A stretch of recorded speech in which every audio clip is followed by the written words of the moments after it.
Hello guys! For today's video, natay client ikan sa basak. So, magpakilay lang unta ni siya guys. Pero, I suggest nga, reconstruct iyang kilay kay tanawa. Pag kaayo, dayon, nanubra po niya, dili bagay sa iyahang structure sa iyang face.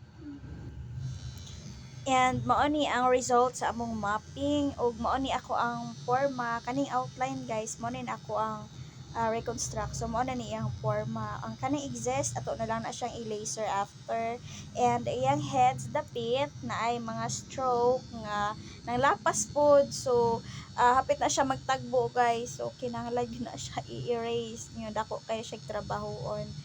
So, dili lang yun ta magpataka o pabuhat sa tong kilay para di ta magmahay.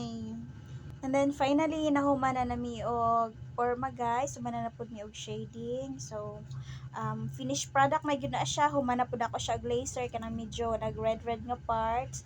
I-erase na ako dapit sa iyang head. So, kanamahin na siya. Di po na siya mag-scar.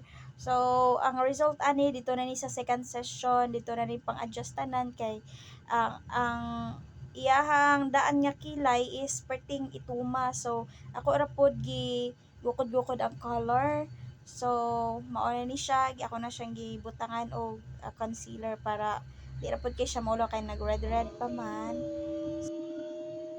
And finally, ang result guys. So, mura pa siya dako-dako kay warag ni hubag-hubag pa man siya. Then, sa personal guys, dili na siya itom, darker brown na siya.